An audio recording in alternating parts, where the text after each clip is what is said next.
균열의 형태를 가지고 우리가 분석을 해보면 이렇게 이제 단순보에 정모멘트 구간이 있고 연속 지점이 있어요. 여기서는 파지티브 모멘트가 발생을 하고 여기서는 당연히 네거티브 모멘트가 발생하니까 처음에 이렇게 휨균열이 발생을 하죠. 균열이 발생은 뭐라 그랬어?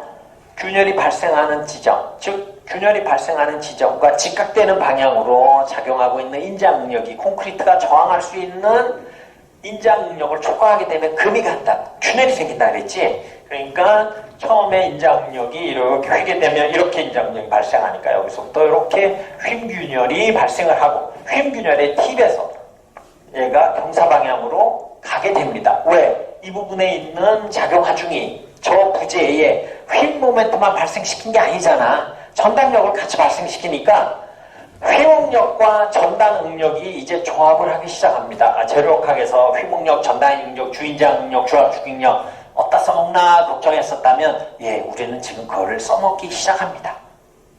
그치?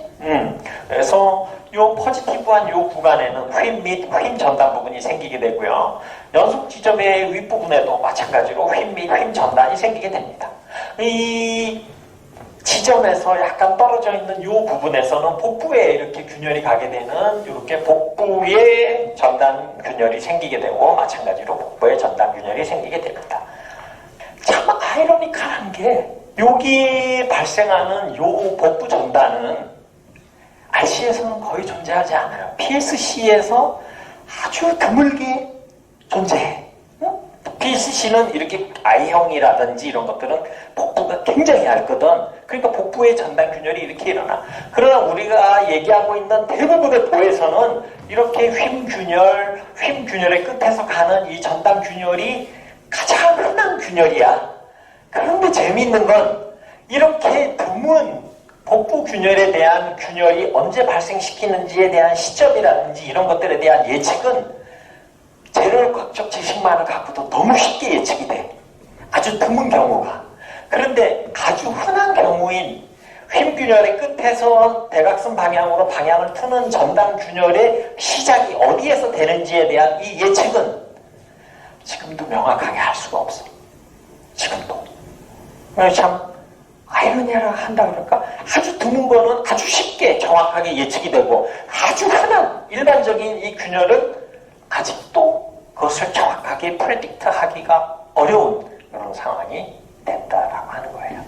그렇죠? 그래서 전단균열 균열 형태 이것을 여러분들한테 보여줬고요.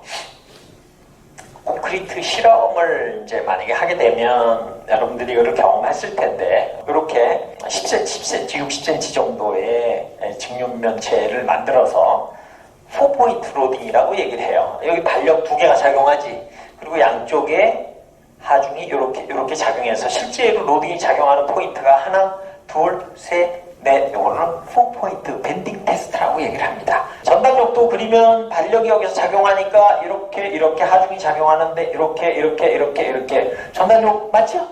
다 그릴 줄 알지? 밴딩 모멘트 다이어그램은 당연히 이렇게 되지. 그치? 저 4포인트 밴딩을 우리가 실험할 때 요 로딩 시스템을 취하는 이유는 요 부분에 퓨어하게 순수하게 휨 모멘트만 작용하는 구간에서 휨 실험을 하기 위해서 하는 거예요. 요 부분은 전단력이 전혀 없잖아. 그러니까 요 구간 사이에는 휨에 의한 거동만을 보여주거든.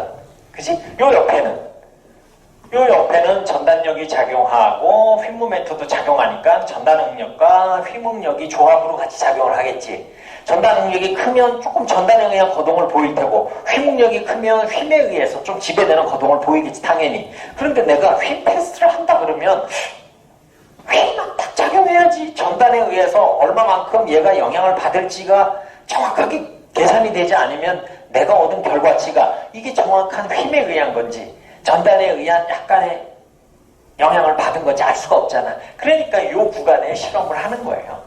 이 구간은 전단력이 전혀 없잖아. 이 구간에서 보여주고 있는 이 구조구제의 거동과 균열의 양상은 오로지 휨에 의해서만 나타난다라고 얘기할 수가 있죠. 그래서 이렇게 실험을 해보면 이렇게 휨 방향으로 균열이 생깁니다. 당연히 이쪽 방향과 이쪽 방향으로 인장력이 작용한 거잖아. 그치? 그래서 요때에 골치 아프지, 재료가 부족할 때 이런 요소 나오면, 그지? 요때는 당연히 주인장력이 이쪽 방향으로 작용을 하고 쉬어 포스는 당연히 없고, 그렇죠?